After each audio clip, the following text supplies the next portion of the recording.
함께 예배하는 모든 분들 가운데 이 말씀에 축복이 함께 하시기를 주님의 이름으로 축원합니다. 바울은 지금 자신을 향해서 무자비한 폭력을 가해 죽이려고 하는 유대인들을 향하여서 부형들아 이렇게 바로 호칭하고 있습니다. 사랑하는 내 형제요 아버지이신 여러분 이렇게 바로 친밀하고 호의적인 호칭, 따뜻하고 지극정성한 호칭을 사용하고 있는 것을 바로 보게 되어집니다. 이것은 다만 바울 사도가 지금 말 대접을 하고 있는 것이 아니라 바울 사도가 이렇게 말하는 걸 통해서 바울 사도가 사람을 어떻게 대하고 있는지, 사람을 대하는 태도를 바로 볼 수가 있다고 하는 것이죠. 그리스도인은 사람들에게 어떤 태도를 가지고 항상 살아가야 되는가, 이 부분을 바로 우리에게 가르쳐 주고 있다고 하는 것입니다. 이것은 하나의 성품보다 태도를 가르쳐 주고 있는 것입니다. 우리의 기질은 사실 바뀌지 않습니다. 그렇죠. 각자에게는 다혈질이 있고 담직질이 있고 우울질이 있고 이렇게 기질이 있지 않습니까? 그런데 여러분과 제가 예수를 믿고 나서 우리가 가지고 있는 이 기질을 하나님의 은혜로 쓰는 태도를 가지고 살아가는 우리가 되어야 된다고 하는 것이죠. 하나님은 우리를 그런 사람으로 바꾸어 가기를 원하신다는 것입니다. 바울이라는 사람은 원래 사람에 대한 태도가 이런 사람은 아니죠. 사람들에게 지극정성으로 호의를 가지고 또 따뜻한 마음으로 대하는 사람이 아닙니다. 자기가 생각하는 것과 다르면 그를 향하여서 거침없이 공격하는 사람이 이 바울이었습니다. 바울은 바리새인파 아니겠습니까? 그 바리새파들은 이런 생각을 가지고 있습니다. 그러니까 예수님 당시에 유대 사회에는 네 가지 그 신앙을 가졌던 사람들이 있었습니다. 그러니까 신앙의 형태가 그렇게 표현이 되는 것입니다. 그 당시에 유대인은 로마의 식민지 지배 아래에 있었던 상황이었습니다. 우리나라가 일제의 지배 아래에 있는 것과 똑같은 것이죠. 총독이 와서 나라를 다스리는 것이죠. 우리나라도 일본 총독이 와서 우리나라를 다스리지 않았습니까? 그때의 우리 한국 그리스도인들 가운데서도 이런 네 가지 유형의 신앙 형태가 나왔는데 예수님 당시 로마의 지배를 받고 있던 이스라엘 땅에도 네 가지 그 신앙 유형이 있었습니다. 가장 먼저는 뭐냐면 그 신앙을 갖고 있다고 하지만 껍데기뿐인 신앙, 그러니까 신앙을 가지고 자신의 안정과 또 자신의 부와 자신의 권력을 위해서 신앙을 사용하는 사람들이 있었습니다. 그 사람들을 소위 사두개인들이라고 이야기를 합니다. 사두개인들은 영적 세계를 믿지 않습니다. 부활도 안 믿습니다. 그러면서도 자신들은 하나님을 믿는다고 생각을 주장을 하죠. 그들은 오직 현실만 중요해요. 현재 내가 잘 먹고 잘 사냐? 내가 지금 높은 자리에 올랐느냐? 현재 내가 평안하냐? 현재 내가 권력을 휘두르는 자리에 있냐? 이게 중요해요. 그래서 사두개인들은 대부분 어떤 사회적 지위를 가지고 있었냐면 그 당시에 정치 권력자들, 또 종교를 이용해서 종교 권력자들이 대부분 사두개인들이었습니다. 우리 일제 때에도요, 자신이 나 하나님 믿습니다, 예수 믿습니다 이렇게 말하지만 그 일제의 부역자들이라고 그러잖아요.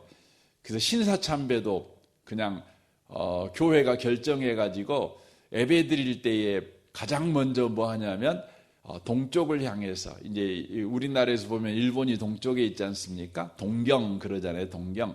그러니까 그 일본 수도가 동경 아닙니까? 이 동쪽을 보면서 이렇게 먼저 엎드리는 것이죠. 그 우리 소위 아마테라스 그러잖아요. 일본의 일본을 창조한 신 아마테라스. 그 아마테라스가 그 이름이 처음에 저는 외우기가 어렵더라고요. 그래서 어떻게 외우나 생각을 해봤더니 테라스, 여러분 테라스가 있나? 아마테라스인가 보다. 그래서 아마테라스 이렇게 외웠습니다. 예, 뭐 굳이 외울 필요는 없지만 그러니까 아마테라스를 향해서 이렇게 절을 하는 것이죠. 그래서 당시에 그 목사라는 사람들이 하나님을 예배한다고 나 목사요 이렇게 해놓고 실상은 뭘 예배하는 것이죠? 그 평안을 예배해요. 권력을 예배해요. 일본에 붙어갖고 그냥 자기가 평안하면 되는 거예요. 그 자기 어려움 안 당하면 되는 거예요. 자기 호주머니에 돈이 두둑하면 되는 거죠. 그러니까 신앙을 이용해 갖고 그렇게 사는 것이죠. 이게 이제 사두개인들입니다. 우리 성경에 보면 사두개인들 나오잖아요. 그리고 또 한 패가 있었어요. 이 사람들은 어떤 사람들이었냐면 우리가 이렇게 나라를 잃어버린 그 이유는 우리가 똑바로 못 살아서 그래. 우리가 똑바로 살면 그 나라가 회복될 거야. 우리나라가 제대로 돌아올 거야. 이 생각을 가지고 있는 사람들이 있었어요. 이 사람들은 그래서 성경을 볼 때에도 문자적으로 성경을 보는 거죠. 그러니까 문자 하나하나도 안 틀리고 문자대로 우리가 예수님을 믿어야 돼. 이렇게 주장하는 사람들이에요. 그러니까 이제 이 사람들을 우리는 성경에서 보는데 누구냐면 바리새인들입니다. 그러니까 우리가 성경을 문자대로 지키면, 율법대로 지키면 그 하나님이 우리에게 복을 주셔서 우리나라도 해방되고 우리에게도 좋은 날이 올 거야. 이렇게 믿는 사람들이었습니다. 이런 사람들이 이제 또 있는 것이죠. 그리고 또 한 부류가 있었는데 그 사람들은 뭐냐면 이 세상을 떠나서 산속에 들어가서 동굴 속에 들어가서 그냥 신앙생활하는 거예요. 그냥 기도생활하고 그냥 이 복잡한 세상, 나 세상에 참여하기 싫어. 그래갖고 사람들이 없는 그냥 산속에 들어가고 동굴 속에 들어가갖고 그냥 거기서 성경책 보고 기도하고 이렇게 사는 거죠. 세상과 그냥 등지고 사는 사람들이죠. 이 사람들을 보통 SN파, SNF파 이렇게 이야기를 합니다. 또 한 부류가 있었는데 그 부류가 뭐냐면 이제 과격분자들이에요. 이 사회를 뒤집어 엎어야 돼. 그래서 소위 독립운동하는 거죠. 이제 총칼을 가지고 독립운동을 이렇게 해서 세상을 엎어야 돼. 이제 이런 사람들입니다. 근데 바울이라는 사람은 어디에 속하냐면 이 바리새파에 속하는 사람입니다. 그래서 토시 하나도 안 틀리고 성경대로 살아가야 된다. 이렇게 믿는 사람이잖아요. 그러니까 거기에서 조금이라도 벗어나면 어떻게 하냐면 사람을 정죄해요. 비난해요. 너 때문에 이 나라가 이 모양이 된 거야. 너 때문에 나라가 그냥 이 로마의 나라를 뺏겨가지고 우리로 보면 일본의 나라를 뺏겨가지고 이 나라가 지금 이렇게 고통받고 있는 거야. 비난하는 거죠. 더 나아가서 그런 사람이 있다면 그냥 때리기도 하고 그러는 것입니다. 이게 이제 바울인 것이죠. 그래서 바울은 자기가 생각할 때 사람들이 하나님의 말씀대로, 그것도 말씀대로 사는 거 중요하지요. 그런데 이 문자대로 안 지키고 살아서 이 모양 이 꼴이 된 거야. 그래서 자기 자신도 철저하게 문자대로 성경을 지키려고 예를 쓰고, 그렇게 안 지킨 사람은 공격하고, 이렇게 한 사람이 바울이라는 사람입니다. 그래서 이제 우리 기독교인들은 뭐죠? 성경이 이 성경 구절구절이 이렇게 가르쳐 주는 게 있죠. 그러니까 성경 이 문자 그대로 우리는 신앙생활을 하는 사람이 아니고, 이 성경이 가르쳐 주는, 이 성경이 가르치는 그분을 믿으며 신앙생활해요. 이게 뭐예요? 이게 기독교 신앙이에요. 그러니까 이 성경은 전체 누구를 가르치죠? 예수님을 가르쳐요. 예수님. 그러니까 여러분 십계명이 있잖아요. 십계명은 사실 그 내면을 깊이 보면 궁극적으로 누구를 가르치냐면 예수 믿어라. 이걸 가르쳐요. 이걸 가르쳐요. 우리 보고 너 기도하고 살아야지 이렇게 성경이 가르쳐요. 그러면 바리새인들은요 그냥 기도만 열심히 해요. 근데 여러분 기도가 우리 보고 기도해라 이걸 가르치는 핵심적인 궁극적인 목적은 뭐죠? 예수 믿어라예요. 예수 믿어라. 그러니까 성경은 이 성경 전체가 우리에게 예수 믿어라 이렇게 가르치는 거죠. 여러분 부모님이요 우리한테 말씀을 하시잖아요. 말씀을 하실 때 너 밥을 항상 맛있게 많이 먹어라 이렇게 가르쳐요. 그 말은 뭔 말이에요? 근데 우리는요 그걸 문자 그대로 받아가지고 부모님이 밥을 맛있게 많이 먹으라 그랬어. 그래갖고 항상 맛있게 많이 먹어요. 거기만 목표를 둬요. 그러면 어떻게 되죠? 여러분 건강 망쳐요. 여러분 밥을 먹을 때는 맛있게 먹어야 돼요. 근데 적당히 먹어야 돼요. 그리고 먹을 때는 아무거나 먹으면 안 돼요. 맛있다고 그냥 다 먹어버리면 안 되죠. 절제해야 되고 먹지 말아야 될 건 안 먹어야 되고 뭐 그렇잖아요. 그러니까 부모님이 그렇게 말씀하시는 이유는 뭐예요? 어렸을 때 그냥 밥 숟갈 들고 다니면서 먹어야 이거 한 숟갈 먹고 학교 가야 막 이렇게 말하는 이유가 뭡니까? 건강하게 살아라. 그거 아니겠어요? 건강해라. 그거죠. 그러니까 부모님이 말씀하시는 것은 문자 그대로보다 그 문자 속에 숨어 있는 부모님의 의도를 이해하셔야 돼요. 이것도 중요한 것이죠. 근데 바울이라는 사람은 예수 믿기 전에는요 그걸 이해를 못했어요. 그러니까 사람이 폭력적인 거예요. 예, 여러분 기독교 신앙을 갖고 있다고 하면서 폭력적이신 분들이 계셔요. 그렇게 안 살면 바로 정죄해요. 비난해요. 왜 성경대로 안 사냐고. 비난해요. 정죄해요. 왜냐하면 그분이 볼 때는 그게 있거든요. 그렇게 안 사니까 네가 어려운 거야. 이거거든요. 근데 뭐 그게 틀린 말은 아니잖아요.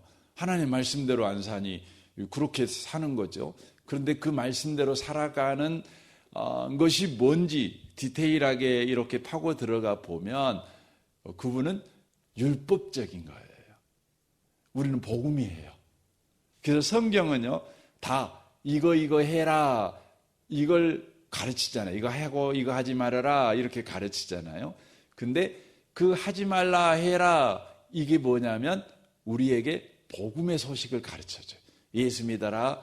예수님이 네가 하라고 한 거 못하고 하지 말라고 한 거 하고 사는 너를 죄에서 구원했어. 예수 믿고 살아. 예수 믿고 살면 성경 말씀대로 사라져. 이걸 이야기를 하는 것이거든요. 그때 우리의 마음 가운데요 상대를 바라볼 때에도 긍휼한 마음이 생겨요. 저분이 예수만 믿으면 좋겠다. 이 생각이 드는 거예요. 바울은 예수를 믿고 나서 사람에 대한 태도가 완전히 바뀌어요.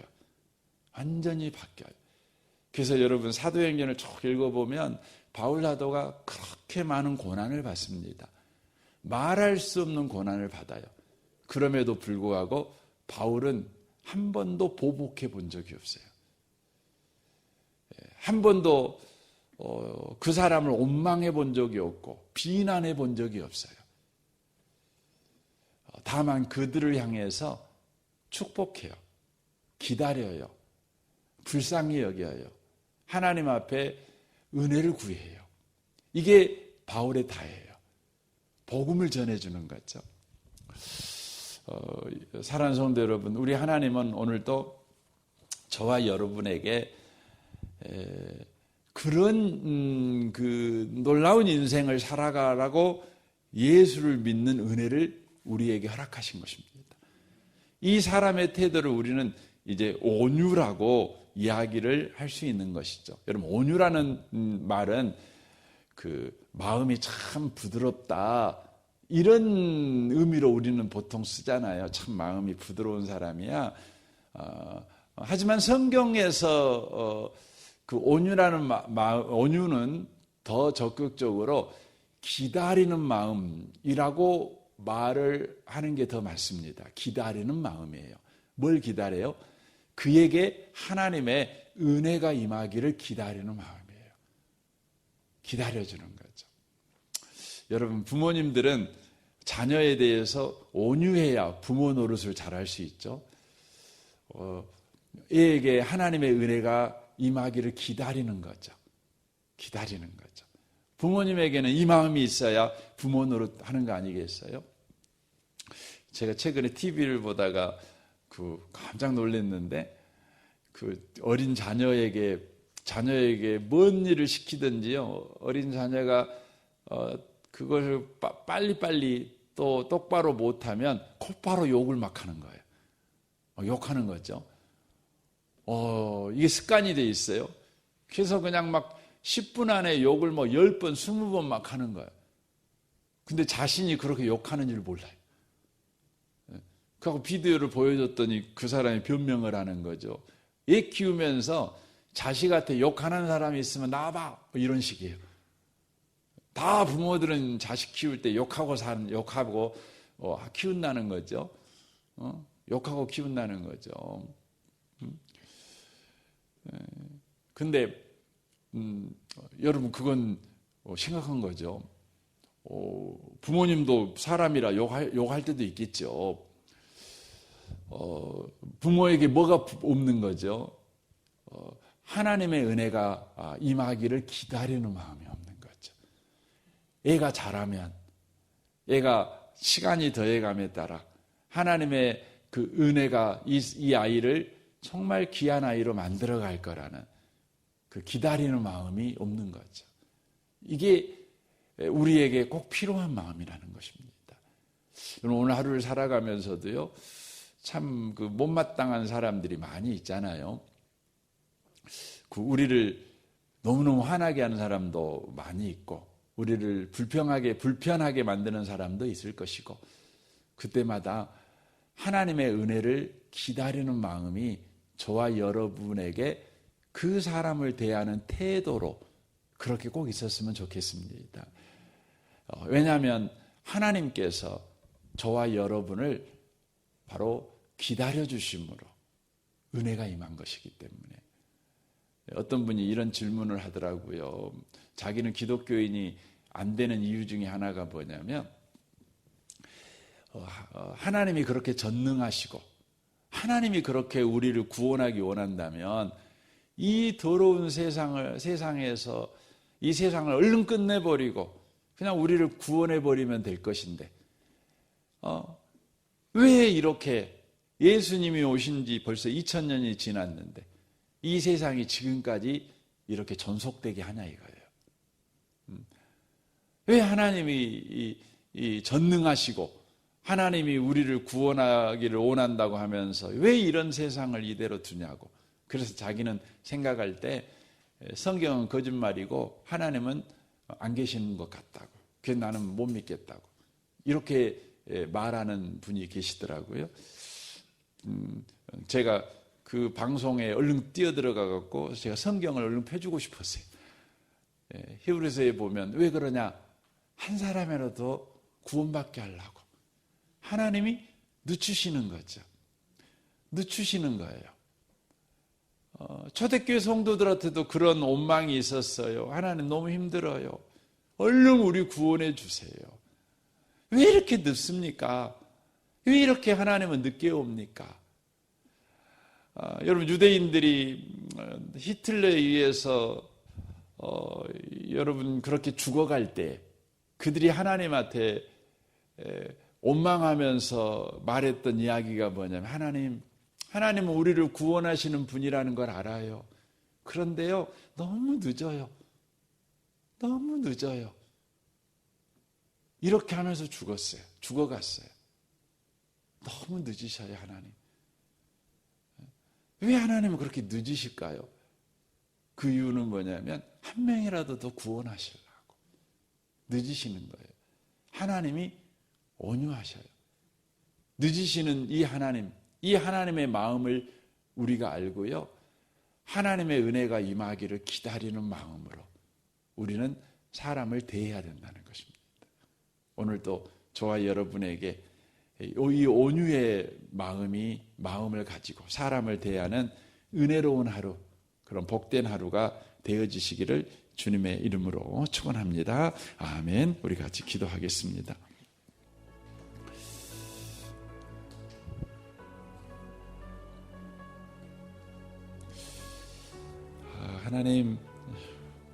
하나님이 우리를 기다려 주셨듯이 우리도 다른 사람을 기다리는 태도가 우리 가운데 있게 하옵소서. 하나님의 일하심을 기다리며 하나님의 개입을 기다리며 하나님이 은혜 주시기를 기다리는 마음이 우리 가운데 있게 하시고 그것이 다른 사람을 대하는 태도가 되게 하옵소서. 여러분 가정을 위해, 직장을 위해, 또 성도들을 위해 기도해 주시고, 또 우리 청소년부 윤상혜 전사님의 성령 충만과 또 교사 순장들을 위해서, 우리 청소년부 아이들을 위해서 기도해 주십시오. 청선마을의 장로님과 순장 순원들을 위해 기도해 주십시오. 또 오늘 수요일입니다. 수요 예배를 위해서 또 기도해 주시고, 우리 수험생들을 위해서 또 기도해 주십시오. 이 나라 이 민족과 북한과 열방을 위해서, 지금 러시아와 우크라이나 전쟁도 지금 계속 언제 끝날지 모르죠. 전쟁은 놀이가 아니죠. 죽는 일이 아니겠습니까? 다치는 일이 아니겠습니까? 지금 이스라엘과 헤즈볼라의 전쟁, 지금 이란이 이스라엘에 또 미사일을 발사를 했어요. 또 이스라엘은 이란에 보복도 할 수도 있겠죠. 초긴장입니다. 주님, 세계의 전쟁의 소식 지금 끝없이 들립니다. 지금 남북한도 지금 휴전이잖아요. 지금 전쟁이 끝난 종전이 아니고 휴전 상태입니다. 언제 전쟁이 일어나도 사실 뭐라고 할 수 없는 상황이 지금 있습니다.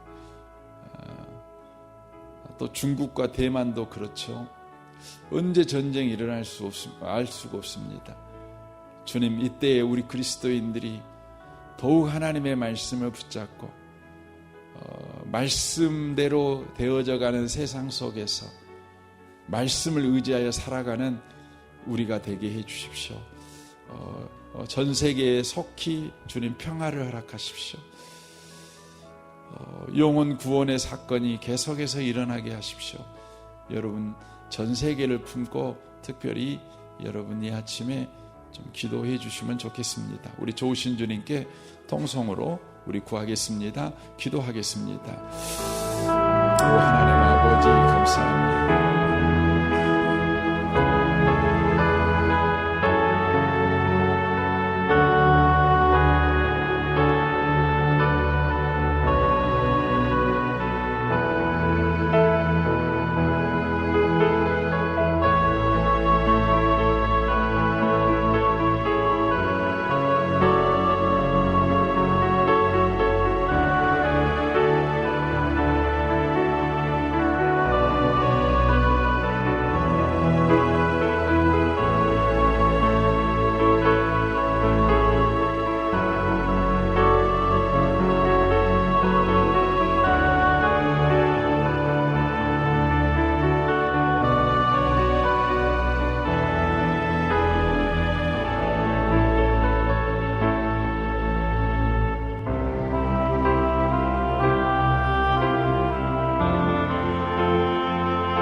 감사합니다.